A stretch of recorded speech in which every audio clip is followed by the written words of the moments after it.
না, এটা আসলে সমর্থনযোগ্য না।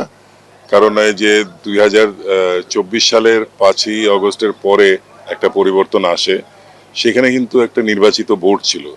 সেই নির্বাচিত বোর্ডের মেয়াদ কিন্তু আর বেশি দিনও ছিল না। উচিত ছিল যে সেই বোর্ডকেই কন্টিনিউ করতে দেওয়া এবং সেই বোর্ডের মেয়াদ শেষান্তে নির্বাচনটা দেওয়া। তাহলে জিনিসটা একটা হলো কি ধারাবাহিকতা থাকলো। তো যে জিনিসগুলি হচ্ছে এটা কিন্তু এগুলি আসলে একটা ব্যাড এক্সাম্পল হয়ে যাচ্ছে এবং এই এক্সাম্পলটা আর যাই হোক ক্রিকেটের জন্য সুখকর না। যারা অ্যাডহক কমিটি তাদের সামনে একটা অনেক বড় একটা চ্যালেঞ্জ যে সুষ্ঠু একটা নির্বাচন দেওয়া, সেই পরিবেশটা আপনি এখন পর্যন্ত কেমন দেখছেন? ওভারঅল যদি একটু এই নির্বাচনের থেকে প্রত্যাশা যারা ক্রীড়ামোদী বা ক্রিকেট অনুরাগীরা আছেন তাদের প্রত্যাশা যে এই নির্বাচনটা সত্যি প্রতিনিধিত্বশীল হবে এরকম। তো let us see what happen. চেষ্টা হয়তো চলছে, আমি শিওর যে তামিমেরও সেই চিন্তাভাবনাই আছে, কিন্তু will have to wait till then to see how it progresses. এই তামিম তো এই যেহেতু নির্বাচন দিচ্ছেন, এর আগে সেই 3টা মাস যে তার এখনো কাজ চলমান, সে বেশ কিছু ইনিশিয়েটিভ হাতে নিয়েছিল, তার কাজগুলো কেমন দেখেছেন আপনার চোখে?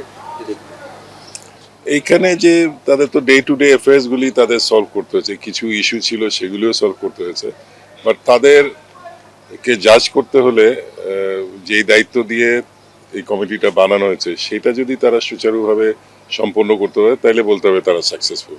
তাদের দায়িত্ব হলো যে নির্বাচন করা, তো নির্বাচনটা যদি তারা সঠিকভাবে সুষ্ঠুভাবে করতে পারে তাহলে মনে করবো সাকসেসফুল। হ্যাঁ, এটা ঠিক যে অনেক অভিজ্ঞ সংগঠকরাই এখন সিনে নেই, হয়তো বিভিন্ন কারণে তারা নেই। তো এতদিন যে কাজ চলে এসছে সেই গত বাংলাদেশের 50টা বছর ধরে, সেটারই ধারাবাহিকতায় এখানেও যারা আসবেন এরপরে তারা সেই কাজগুলি সুচারুভাবে আরো এগিয়ে নিয়ে যাবেন, সেটাই প্রত্যাশা। এখন নতুন এসছেন, তারা কেমন কি আমার ধারণা নেই। তাদের এখন প্রমাণ করতে হবে যে তারা এখানে যে এসছেন সেটা যথার্থ হয়েছে তাদের কাজের মাধ্যমে। প্রথমেই বলি আমার সিলেট কিন্তু আমার বাড়ি না, আমার বাড়ি বরিশাল। বাট এই মাঠের জন্য আমি আসলেই অনেক আমাদের কষ্ট করতে হয়েছে এক সময়।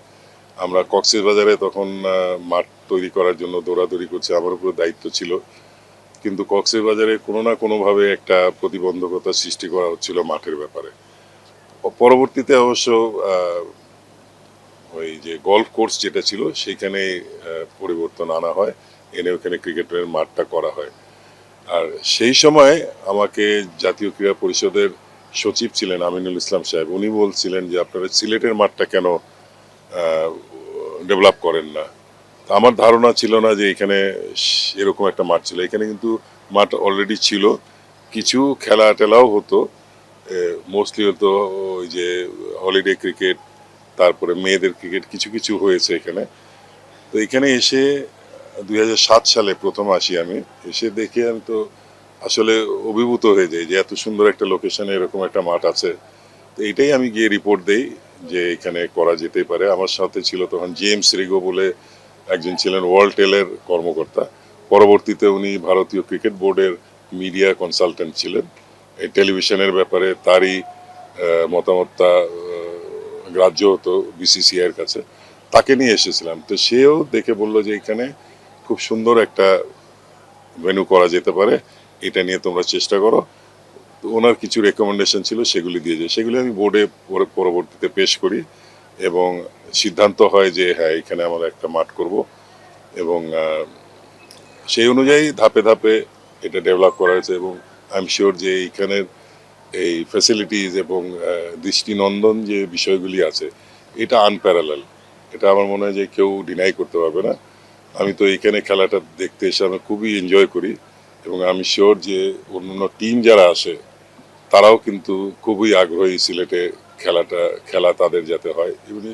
এবং এটা শুনলেও আপনারা খুশি হবেন যে এরপরে ইংল্যান্ড একটা দল আসার কথা আছে কিছুদিন পরে, তারা কিন্তু তাদের ভেন্যু চয়েসের মধ্যে সিলেটকে অগ্রাধিকার দিয়েছেন। বুঝেছি, আমরা অভ্যস্ত আছি এখনো ওই যে মাঠে যাব, মাঠে গিয়ে টিকিট কাটবো, অথবা কেউ আমাকে টিকিট দিবে সেইটা নিয়ে ঢুকবো।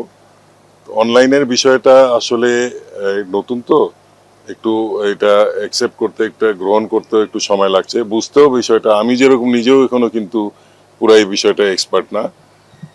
তো সেই সেই হিসাবে কিছুটা সমস্যা হচ্ছে।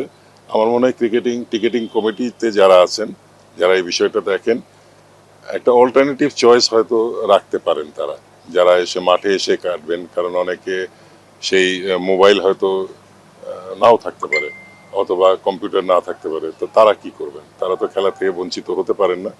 আমি শিওর এই জিনিসটা যদি কনভে করা হয়, টিকিট কমিটি একটা অল্টারনেটিভ চিন্তা ভাবনা নিশ্চয়ই করবেন। চেষ্টা থাকা উচিত যে এখানে ক্রিকেটীয় বিষয়গুলি প্রাধান্য পাক, এবং এখানে কমিটি যখনই গঠন হয় সুষ্ঠুভাবেই হোক, এবং অন্যান্য ইনফ্লুয়েন্সটা যাতে ক্রমান্বয়ে কমে আসে, এবং যারা ক্রিকেটের জন্য কিছু করতে পারবেন তারাই যাতে এইখানে কমিটিতে আসেন। এটা আসলে দেখতে যাতে সুন্দর থাকে সেটা চেষ্টা থাকা উচিত। এখন তাও তো ঘাস টাস আছে, অত খারাপ লাগে না। আপনি কিছুদিন পরে আসেন, শীতকালে যখন আসবেন তখন কিন্তু দেখবেন এইসব সবুজের কোনো রেশও নেই, তখন আসলেই খারাপ লাগে। বাট এইটা মেনটেন করে ঠিক মানে সেভাবে দৃষ্টিনন্দন অবস্থায় রাখাটা, এটা চেষ্টাটা থাকা উচিত। এবং এটা যারা এক্সপার্ট, আমি নিজে তো ধরেন গ্রাউন্ডস কমিটিতে নাই, আর এখন আমি ক্রিকেট বোর্ডের সাথেও নাই। আমি খালি একজন অর্গানাইজার হিসাবে আমার অভিমতটাই দিতে পারি যে এটাকে আসলে যেহেতু একটা আইকনিক একটা বিষয় এই মাঠের, এমনভাবেই মেনটেন করা উচিত যাতে এটা সবসময় তার স্ট্যান্ডার্ডটা